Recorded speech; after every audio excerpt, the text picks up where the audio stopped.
edukasi pranikah dan pasca nikah ya. Tadi kalau ada istilah harmoni ya atau harmonis, ini artinya kan bukan sama ya.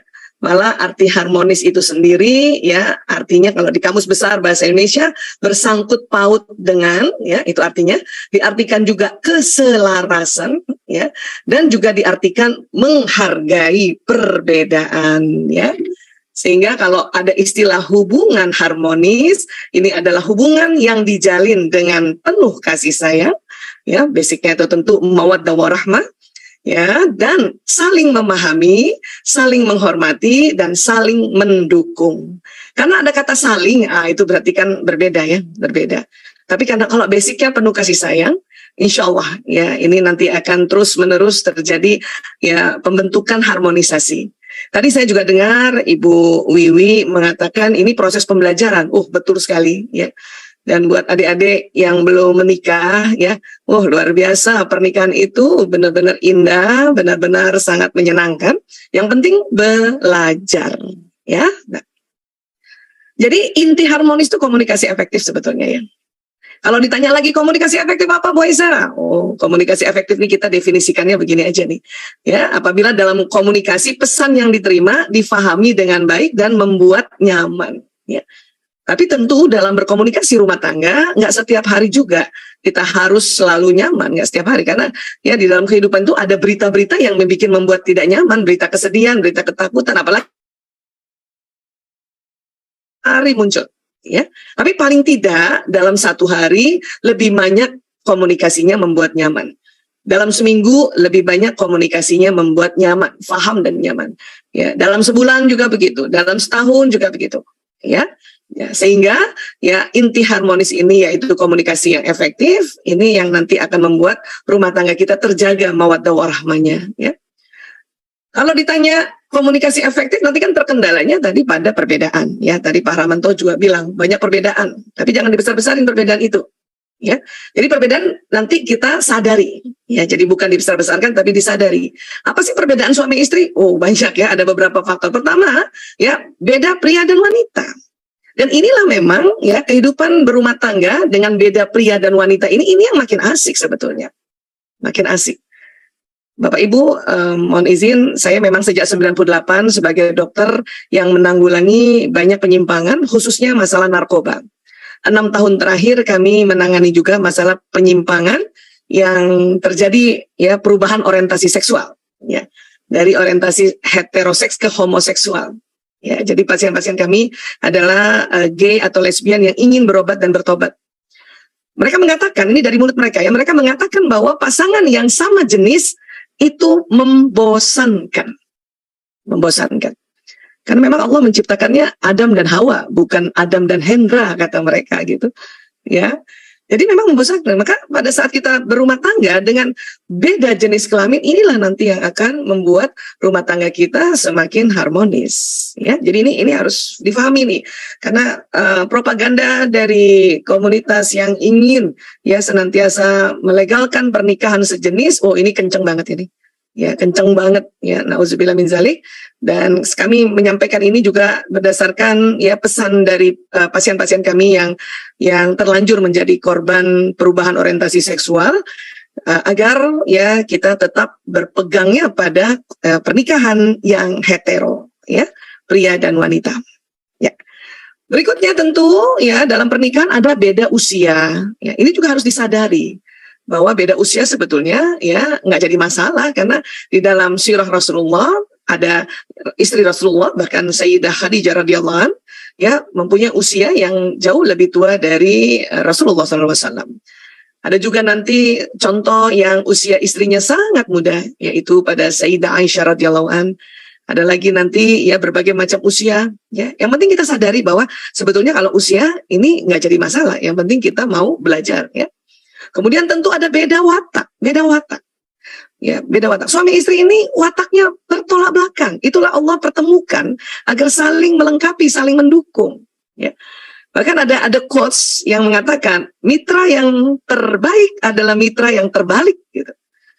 Jadi kalau suami istri mengatakan ya saya nggak cocok, watak saya beda. Lah memang begitu. Justru itu beda dipertemukan. Hanya kadang ya tidak dipelajari, tidak belajar sehingga perbedaannya makin membesar ya.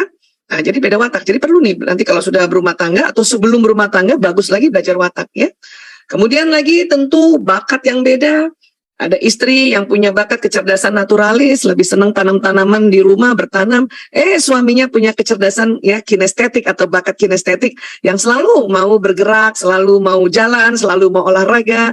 Sementara istrinya selalu mau bercocok tanam saja di rumah. Ini kalau nggak belajar tentang perbedaan bakat atau perbedaan multiple intelligence, ini akan sering konflik ini. Ya, jadi harus tahu. Kemudian perbedaan budaya jelas sekali.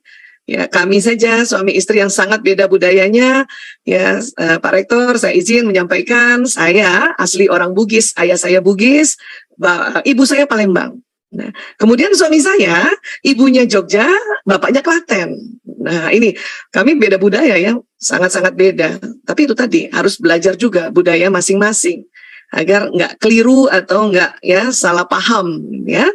Suara saya karena saya orang Bugis, ibu saya Palembang, suara saya tuh nggak bisa kecil. Jadi kalau mungkin bicara sama mertua yang halus sekali, aduh itu ya nurunin ininya ya, volume suara, timbre suara, ini benar-benar belajar dengan cara tarik nafas gitu ya. Karena orang Bugis itu kalau suaranya besar-besar dia belum marah ya Pak. Ya, belum marah. Ya, tapi suaranya udah besar. Nah, ini aja dari segi suara saja kita harus saling ya belajar memahami ya. Kemudian ada satu lagi, beda pengungkapan bahasa kasih sayangnya. Ada istri yang mengungkapkan bahasa kasih sayangnya dengan senantiasa ya menggandeng suaminya, memeluk suaminya gitu ya, atau ada istilahnya physical touch. Sementara suami, pengungkapan bahasa kasih sayang utamanya bukan sentuhan fisik. Dia pelayanan. Dia melayani istrinya. Sebagaimana keluarga kami, ini sebagai ilustrasi contoh ya, suami saya bahasa kasih utamanya itu pelayanan. Kalau saya bilang begini, ayah, HP ku rusak, dia langsung marah, sini saya betulin. Gitu. Kacamata aku patah ya, sini saya betulin. Itu rupanya dia sayang sama saya, karena dia melayani saya. Ya. Tapi saya, karena bahasa kasih utamanya adalah physical touch, sentuhan fisik, saya merasa kalau ya suami saya belum sayang sama saya, padahal dia sudah melayani saya. Ya, saya pikir suami saya itu baik sebetulnya, tapi apa yang kurang ya gitu ya. Ternyata ya 5 tahun terakhir baru terungkap dengan penelitian bahwa ada namanya love languages atau bahasa kasih sayang, pengungkapan bahasa kasih sayang. Ya. Nah ini yang harus dipelajari. Jadi sekarang saya kalau suami saya walaupun nggak memeluk, walaupun nggak gandeng, tapi kalau saya melihat dia melayani saya, berarti saya tahu bahwa dia sayang sekali sama aku, gitu ya. Jadi buat ibu-ibu lain juga begitu ya Bu, nggak selalu harus dipeluk ya. Tapi kalau karena kita bahasa kasih sayangnya sentuhan fisik ya, kita minta aja. Tadi Bu Wiwi juga begitu tuh ya. Saya pagi-pagi gitu, ayah peluk aku, ya. Suami saya udah mulai ngerti. Dia memeluk karena saya minta, nggak apa-apa. Bahkan pelukannya cuma sebentar. 3, 4, 5 sambil bercanda gitu ya. Tapi nggak apa-apa, it's okay gitu. Karena saya sudah paham bahwa pengungkapan bahasa kasih sayang primer itu nggak sama suami istri. Ada istri yang suka dipuji, ada suami yang suka menemani istrinya. Sementara istrinya ya jenah atau gerah banget kalau selalu ditemani suaminya. Nah inilah perbedaan-perbedaan ini yang perlu kita jembatani dengan ilmu atau jembatani dengan belajar ya. Dan waktu menyusun jembatan juga langsung nggak bisa jembatannya kokoh ya. Jembatan itu disusun satu persatu ya. Ada jembatan yang dari kayu, dari bambu ya, dari beton, itu pun nggak langsung jembatan itu kokoh. Maka ya janji saja nih buat teman-teman yang nanti belum menikah dan insya Allah menikah, janji dengan sama-sama pasangannya ya, bikin perjanjian pranikah bahwa ya sebelum menikah dan juga nanti pasca menikah harus belajar dan belajar ya. Nah, kenapa? Karena nanti di dalam pernikahan ini ya sering kita dengar istilah soulmate. Ya, soulmate ini diartikan belahan jiwa. Nah, jadi belahan jiwa adalah seseorang yang dapat melengkapi dan membuat pasangan menjadi pribadi yang lebih baik lagi. Biasanya ditandai gambar love, kemudian ada belahannya gitu ya. Nah, biasanya proses belahannya ini, diguntingnya ini, dibelahnya ini sisinya beda. Ya. Nah, dengan sisi yang beda ini maka saling melengkapi. Atau bisa dianalogikan dalam rumah tangga ini bagaikan sebuah puzzle. Puzzle ini harus dirangkai. Nah, waktu merangkai puzzle itu sisi-sisi puzzle-nya itu jelas beda, ya, jelas beda. Ya, maka ini dirangkai. Nah, tentu waktu merangkai ini tidak bisa hanya sekedar ya coba-coba, ya. Karena rumah tangga adalah rangkaian puzzle yang sangat besar, sangat luas, dirangkainya setiap saat seumur hidup. Ya. Tadi Bapak Rektor kita, yang kita banggakan, Bapak Harmanto, beliau telah merangkai 42 tahun. Insya Allah merangkai terus sampai akhir hayat. Ya. Kami pun baru merangkai 30 tahun. Ya. Mungkin yang lainnya juga ada yang merangkai gitu. Ya. Jadi merangkai puzzle rumah tangga karena luas, besar, dan banyak, inilah tadi perlu disepakati untuk punya petunjuk. Jadi perlu petunjuk memang. Ya, perlu guidance, ya. Buat kita nih, keluarga Islam, keluarga Muslim, guidance-nya harus pertamanya itu adalah kitab suci kita, Al-Quranul Karim. Harus itu. Ya. Memang waktu sebelum menikah, ya, belum tentu suami istri belajar Al-Quran, belum tentu hafiz Quran, ya. Makanya belajar, jadi sepakat untuk ayo belajar, ayat demi ayat dipelajari bersama, ya. Kemudian petunjuk kedua adalah Al-Hadis, ya. Agar kita tahu contoh-contohnya harus baca sirah Rasulullah SAW. Ya. Baca hadisnya bagaimana sih Rasulullah bersikap sebagai suami, bagaimana juga para ummahat bersikap sebagai istri. Ya. Banyak yang bilang itu kan Rasul. Ya, kita nggak bisa seperti dia. Memang kita bukan Rasul, tetapi Rasulullah adalah manusia dan apa yang dilakukan oleh Rasulullah SAW sudah ditetapkan sebagai uswatul hasanah, dan karena beliau manusia, pasangan-pasangannya juga manusia, berarti kita bisa mengikutinya, ya. Dan ikhtiar saja mengikutinya, pelan-pelan, perlahan-lahan. Apa yang bisa duluan diikuti sikap dari Rasulullah, lakukan, ya. Nah itu. Kemudian petunjuk berikutnya adalah ijtihad para ulama. Disinilah kita juga diantaranya temuan-temuan ilmuwan yang meneliti, meriset tentang sunnatullah. Inilah nanti akan masuk di dalam ranahnya ijtihad para ulama ini. Jadi penelitian-penelitian perlu kita lihat lagi, ya. Kemudian kaji dan pantesan, ya, pantas di Al-Quran dikatakan begini, risetnya didapati begini. Karena kalau kita ilmuwan meriset itu kan sebetulnya yang diriset sunnatullah, ya kan? Hanya mengobservasi, tetap yang menciptakan adalah Allah Ta'ala. Ya. Jadi perlu petunjuk. Inilah tadi dari awal saya sampaikan juga tadi, ya. Guru-guru kita atau kemudian orang tua kita yang diwakili oleh Bu Wiwi mengatakan ini proses pembelajaran. Memang harus terus belajar. Asal suami istri itu selalu mau belajar, sama-sama pergi taklim, atau masing-masing punya taklim, atau masing-masing ya setiap saat baca Quran minimal ya 1 hari 1 page, one day 1 page, sama-sama baca artinya, kemudian ya lihat bagaimana terjemahannya. Insya Allah itu nanti ya selamat itu.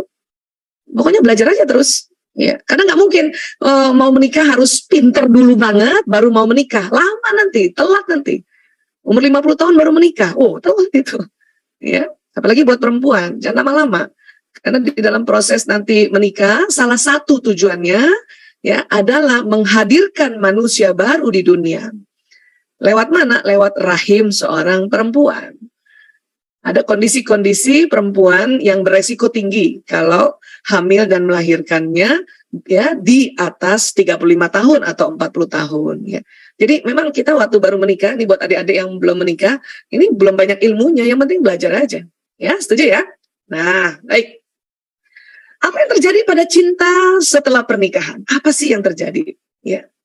Karena banyak orang mengatakan ya cinta itu tak pernah padam. Betul. Saya setuju, setelah banyak belajar, ya Allah, cinta tak pernah padam. Tetapi cinta, ya banyak yang tak paham. Ya, nah, jadi tak pernah padam, ya, tapi ya tak paham gitu. Ya, apanya tak paham apanya? Jadi kalau ilmu neuroscience, ilmu tentang otak, ini Allah ciptakan kita otak manusia. Ada otak besar dan ada otak kecil. Kemudian terbagi 2, ada belahan kanan dan belahan kiri. Di dalam otak banyak program-program, nanti diantaranya ini yang saya ingin perkenalkan, yaitu ya tentang ya surat Ar-Rum ayat 21, dan ini surat ya selalu ada di undangan, baik undangan yang virtual, sekarang virtual banyak ya, maupun undangan dulu sebelum pandemi, ya. Tapi ini, Masya Allah, ya Allah, ya Rob, setelah diteliti oleh ilmuwan, oleh orang-orang ya, ilmu neuroscience, bahwa oh ya Allah, ya, pantas ya, ini di ayat ini yang sering kita sudah baca, Bismillahirrahmanirrahim, wa min ayatihi an khalaqalakum min anfusikum azwajan litaskunu ilaiha wa ja'ala bainakum mawaddah wa rahmah. Jadikannya di antaramu rasa kasih dan sayang. Ya, mawaddah wa rahmah. Ya. Ini nanti setelah diteliti oleh ilmuwan, para ilmuwan tuh kaget. Ya. Memang di ayat ini Allah kunci dengan ya ayat ya dengan inna fi dzalika laayatin liqaumin yatafakkarun. Sesungguhnya pada yang demikian itu benar-benar terdapat tanda-tanda bagi kaum yang berpikir. Artinya memang harus dipikirin, kenapa sih ya mawaddah warahmah tuh kok bisa ya mawaddah warahmah, kemudian dipikirkan lagi gimana ya untuk maintenance mawaddah warahmah ya. Ternyata memang di otak manusia, di bawah dasar otak itu ada namanya kelenjar pituitari, dan di sini ternyata ada hormon bahagia, hormon kasih cinta, dan hormon kenyamanan. Ya. Hormon ya yang luar biasanya nih ada di dalam otak. Saking pentingnya kelenjar pituitari karena menghasilkan hormon-hormon yang luar biasa, Allah lindungi letaknya di dalam otak yang tidak bisa tersentuh. Ya. Disentuh dari jidat nggak bisa, disentuh dari pelipis baik kanan kiri nggak bisa, disentuh dari belakang juga nggak bisa itu. Terbentur pun otak kita, kelenjar pituitari masih terlindungi. Allahu Akbar. Ya. Nah ini di sini. Jadi hormon ini ada di sini. Hormon bahagia, kasih sayang, cinta, kenyamanan ada di sini. Ya. Jadi Ar-Rum 21 itu betul benar adanya. Ya, karena ilmuwan meneliti bahwa oh ya ini ada luar biasa nih kelenjar yang di dalamnya banyak hormon yang luar biasa, asik banget, bahkan hormon kenyamanan. Bahkan ahli otak mengatakan narkotika alami ada di hormon di kelenjar pituitari, yaitu yang jenis endorfin, ya, morfin alami ada di kelenjar pituitari ini. Ya, nah bagaimana cara menstimulasinya Bu Aisyah? Bagaimana cara untuk dia bisa keluar? Ya, gampang. Cara pertama yang paling gampang, karena hal-hal yang gampang harus kita pelajari terlebih dahulu ya, Bapak Ibu, teman-teman, adik-adik mahasiswa-mahasiswi. Apa sih caranya? Gampang. Pertama adalah tersenyum. Boleh senyum dulu Bapak Ibu, adik-adik semuanya, baik yang di dalam ruangan maupun juga di Zoom meeting. Ayo senyum dulu. Masya Allah, Pak Lukman Hamdani senyumnya manis sekali. Ibu Jemi Rahayu di Bandung, Masya Allah. Ini punten, ini yang saya lihat ya. Bu Dewi juga. Bu, coba Bu senyumnya Bu, coba Bu. Asik. Ya, Masya Allah, Masya Allah. Senyum ya. Senyum yang mengeluarkan hormon bahagia itu kalau sudut kanan kirinya seimbang. Ayo seimbang Bu. Karena ada orang yang senyumnya suka miring. Miring. Yang kanan doang yang diangkat, yang kiri enggak. Jadi mukanya begini. Ya, itu namanya senyum sinis. Kalau senyum sinis, hormon kasih sayang nggak keluar. Maka orang yang sinis, orang yang julid, itu nggak perlu kasih sayang. Karena senyumnya nggak keluar, kanan kiri. Apalagi yang bisa membuat ya hormon ini keluar, gampang, tertawa. Untuk itulah suami istri, kalau ada yang satu cerita lucu, ya, walaupun nggak lucu-lucu amat menurut pasangannya, tertawalah dulu. Kadang-kadang suami ngelucu, istri lucunya ini. Tapi Bun, ketawa aja dulu, ya Allah. Karena nanti setelah ketawa baru lucu. Ya, ini. Jadi senyum, ketawa, ini adalah hal-hal yang membuat bahagia, ya, kasih sayang, cinta, nyaman tuh keluar. Ya. Karena banyak yang bilang, gimana mau bisa senyum Bu Aisyah? Saya kesel. Nah ini paradigmanya harus dirubah. Ya. Kalau soal istri kesel sama suami mah tiap hari Bu. Keselnya kenapa? Karena perbedaan tadi nggak dipelajari. Tapi nunggu seneng baru senyum, itu keliru. Senyum aja dulu, baru nanti senang. Senyum aja dulu, baru nanti bahagia. Senyum aja dulu, baru nanti kasih sayang itu muncul. Karena ya waktu kita senyum, ya hormon di kelenjar pituitari ini keluar. Masuk dalam pembuluh darah, masuk ke jantung memompa ke seluruh tubuh, baru terasa enak, nyaman. Ya. Jadi kita harus rubah paradigmanya. Kalau istri atau suami ya mau merasakan bahagia baru senyum, ya susah dong. Kan bahagia itu dari hormon ini yang ada di pituitary. Nah, keluarin dulu aja, keluarkan dulu ya supaya bahagia. Nunggu dia keluar susah. Sampai sini sepakat dulu ya, Bapak Ibu, teman-teman, dan calon-calon Bapak Ibu nanti, calon-calon suami. Senyum aja dulu. Suami datang langsung senyum istrinya. Banyak ibu-ibu suka ya patah arang karena mereka merasa sewaktu senyum suaminya tidak langsung balas senyum. Bun, para wanita, ini harus tahu ya. Laki-laki senang melihat wanita tersenyum. Ya. Laki-laki yang menjadi suami senang melihat ya istri-istri tersenyum. Hanya memang belum bisa langsung direspon karena hormon-hormon yang ada pada laki-laki, terutama yang disebut testosteron, hormon laki-laki, itu membuat otot wajah pada laki-laki tidak selentur perempuan. Ini. Jadi di awal-awal kalau suami datang, di awal-awal ya, 10 menit pertama, wajah laki-laki belum bisa langsung balas senyum, tetapi laki-laki atau suami tersebut senang melihat istrinya senyum. Jadi bunda senyum aja terus. Nanti lihat jam, oh baru 5 menit, makanya belum bisa dijawab. Senyum aja lagi, terus senyum. Gitu. Nanti menit ke-11 atau menit ke-12 baru suami bisa menjawab atau merespon senyum itu. Gitu. Ya. Jadi Bu Jemi Rahayu tetap aja senyum.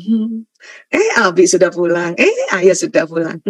Kita ambilin minum sambil senyum ya. Terus suami belum senyum tuh, belum senyum. Ya.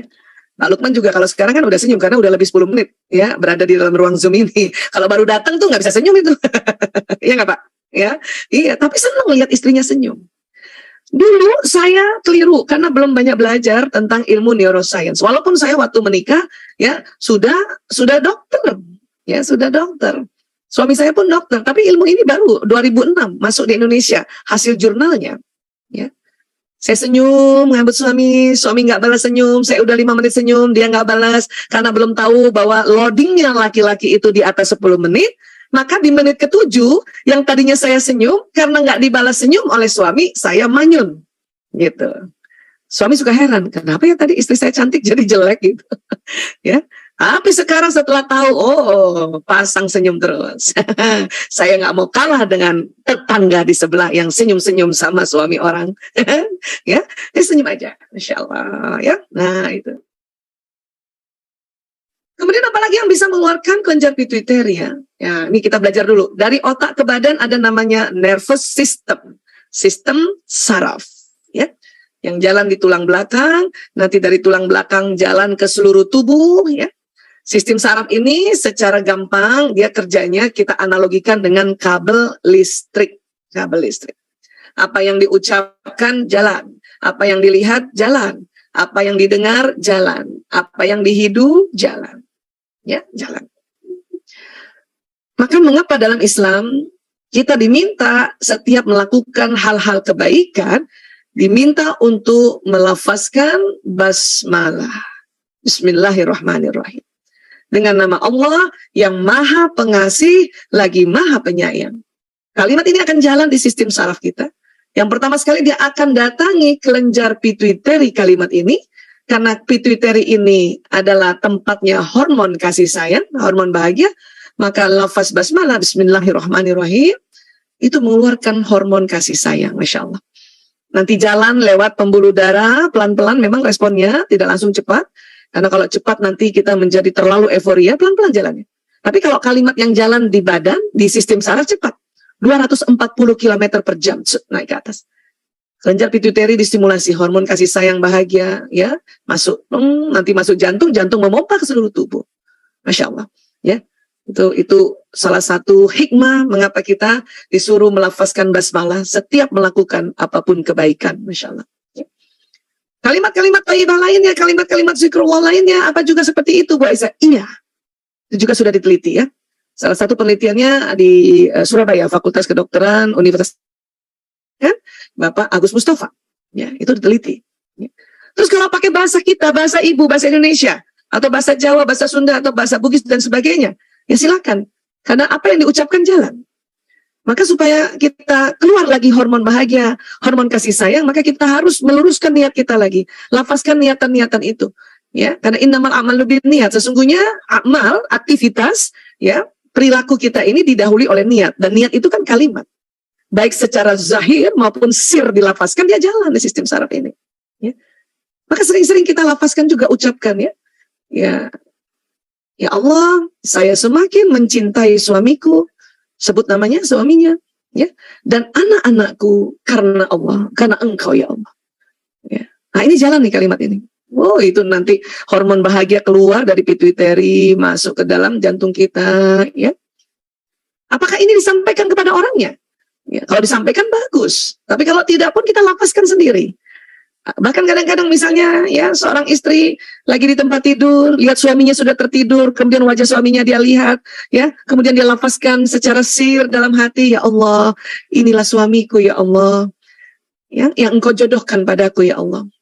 Semakin usia kami ya Allah, kami semakin mencintai. Oh itu kalimat ini jalan, ibu deg-degannya minta ampun Bu, walaupun cuma lihat wajah suami, ya Allah. Ya. Atau kita malah berdoa, ya Allah curahkan kasih sayangmu kepada diriku. Sebut namanya ibu.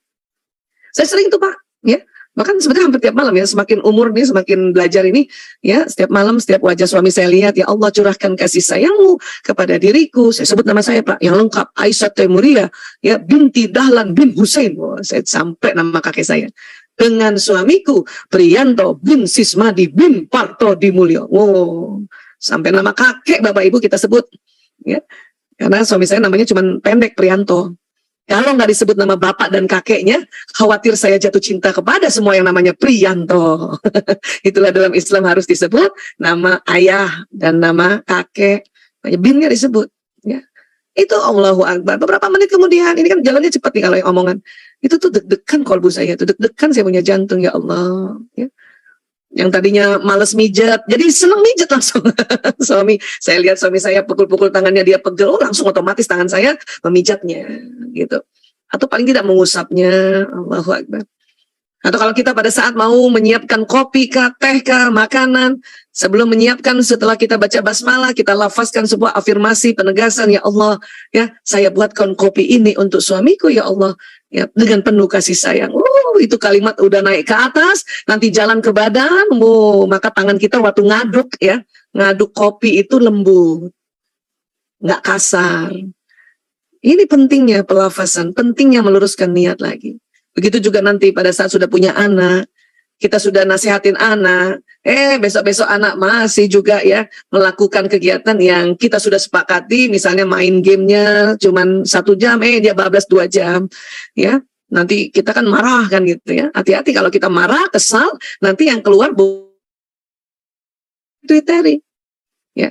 Kalau kita marah, kesal, ya, ini kan juga jalan nih. Saya kesal, saya marah, saya takut, saya sedih, ini jalan di badan kita. Yang keluar hormonnya ada di atas ginjal. Ya, namanya kelenjar adrenal. Kelenjar adrenal bertugas untuk mengeluarkan hormon stres. Apa saja hormon stres itu? Ada adrenalin, ada kortisol, ada norepinefrin. Memang Allah ciptakan hormon stres ini keluar juga setiap hari untuk badan kita siap siaga. Kalau tiba-tiba ada gempa, tiba-tiba ada banjir, tiba-tiba ada hal yang harus kita lari, ini memang hormon ini keluar di kelenjar adrenal ini. Tapi kalau kita keseringan ya mengatakan hal-hal buruk, saya kesal, saya marah, saya takut, saya sedih ya, terus-terusan, maka hormon stres akan keluar lebih banyak lagi. Masuk juga pembuluh darah nanti, masuk juga ke jantung. Makanya jantung nanti deg-degannya berbeda, ya, palpitasinya berbeda karena hormon stres. Ya. Namun untungnya Allahu Akbar, Allah Maha Adil, Allah Maha Bijaksana. Kalimat-kalimat buruk ini kalau baru 1 kali disebut dia belum jalan. Ini luar biasanya ya, dibuat sedemikian rupa. Ya, jadi Bunda masih boleh curhat. Waisan, saya kesel banget sama suami saya. 1 kali aja Bu. Kalimat itu dilarang diulang-ulang, maksimal 2 kali. Kalimat buruk sekali 2 kali dilafazkan, ya saat itu ya, dia belum jalan. Makanya diberi kesempatan kita curhat, itu maksudnya itu.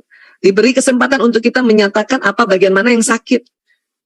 Ya, sebagaimana kalau Bapak Ibu ke dokter ditanya, bagian mana Bu yang sakit? Ini loh dada saya sakit, Bu Aisyah, ini masih boleh. Dia nggak akan jalan dan tidak akan mengeluarkan hormon stres. Ya, itu maha adilnya Allah. Tapi kalau kalimat itu tadi kesel diulang berterusan, lebih 3 kali, oh jalan dia. Jalan di sistem saraf. Karena sistem saraf ini ada mekanisme detail luar biasa. Jalan. Ya.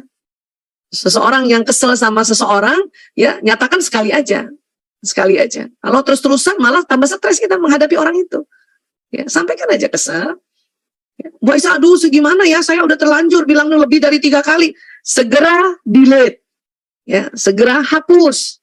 Caranya apa? Istighfar. Astagfirullahaladzim, astagfirullahaladzim, ya Allah, maaf ya Allah. Saya berkali-kali kesel sama orang ini, ya Allah, astagfirullahaladzim, astagfirullahaladzim. Karena kalimat istighfar itu akan mencari kalimat negatif, delete. Sebelum sampai di kelenjar adrenal. Ya. Tapi lebih baik lagi, walaupun baru 1 kali diucapkan atau 2 kali diucapkan, segera istighfar, ya, berulang-ulang dan stop untuk melafazkannya lagi. Stop lah. Ya. Karena kalau benci sama orang, kesel sama orang, diulang-ulang nanti yang sakit kita, yang stres kita sendiri. Ya sekali 2 kali udah stop, istighfar stop untuk menyatakan kekesalannya. Malah doa sama Allah, mohon petunjuk agar kita dibukakan, ya, mata hati kita, pintu hati kita, akal kita bahwa oh dia nggak jahat, cuman pendekatannya berbeda karena banyaknya perbedaan. Jadi gampang sebetulnya. Ya, dari ilmu neuroscience, neuropsikologi itu paling gampang. Karena apa yang diucapkan jalan. Selain itu, apa yang dilihat jalan. Apa yang didengar jalan. Untuk itulah kita harus menyaring penglihatan pendengaran.